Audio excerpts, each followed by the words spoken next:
galang kule mimidaitu char chare tanarge ijito dawaten koftu char chare tanarge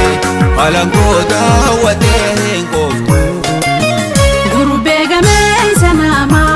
ya goda shanitiya dum fure halanga nafsi wari barena warra khenya fotu tarregan desina warra khenya fotu tarregan desina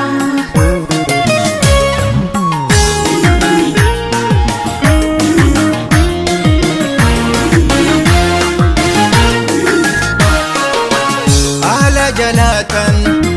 unde gogoran unda jalatan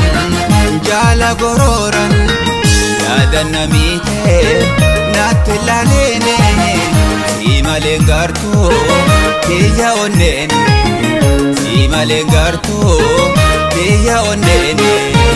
nakalabona filananketi garagarra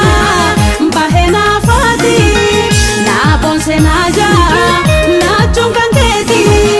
sifkane budu onnen to deti sifkane budu onnen to deti ishi lamen gobana fakate irgangu bagana ilkana kanjabe karushi galana konkoni wambera gubate kalbera karushi galana konkoni wambera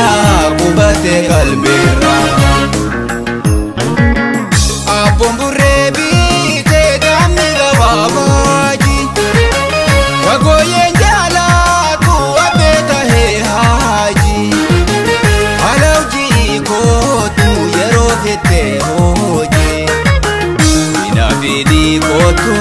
balamni gohoda wardi inafini gotu balamni gohoda wardi ya baretu kalu kuli warababo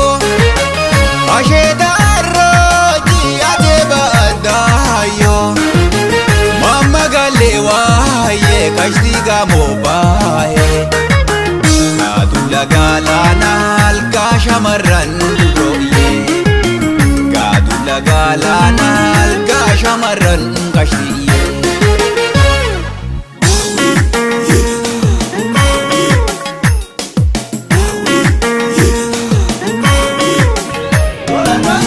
ya baretu murawa kake dobraitu orte kura galan kule mimidaitu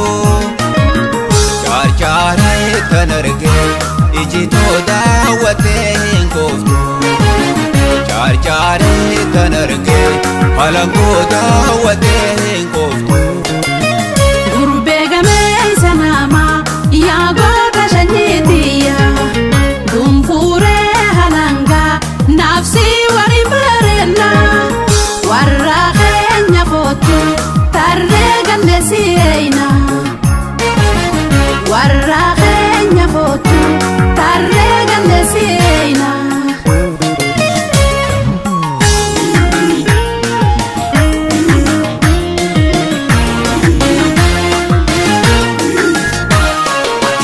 dungu shamalan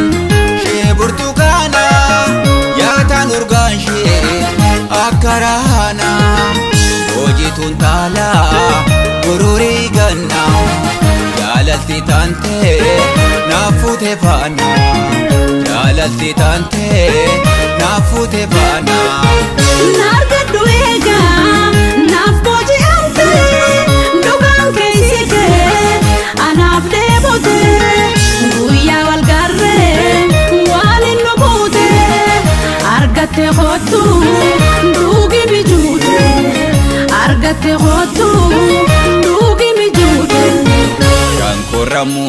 murawwa yoo shalashiin teeyse diimtee bareedina uumaan faarsee boonsee abraashaa eleelle onkura jaalala bagumaan see faarse abraashaa eleelle onkura jaalala bagumaan see faarse charchar lafaa seenaa odaan bultuun faajji itti boolee gootaa dirroo bunaa waajji meetamee ni dhaalchee deertuu mormaa goochee qaama qalbii fuutee keessanitti nagalchee qaama qalbii fuutee keessanitti nagalchee ortee muceef yaayyaa siinqee waliiteecha itti tuumiyoo ituu dubra oromticha siitu naaf goricha gaache naaf kallaacha naatoo simboon taantee tiitu nama hammaracha naatoo simboo taantee tiitu nama hammaracha yaa bareedduu murawwaa shaakee dubraitu orte kuraa galaan kuulee mimmiidhaitu chaarchaaree kan argee ijitoo daawwattee hin gooftu chaarchaaree kan argee alangoo daawwattee hin gooftu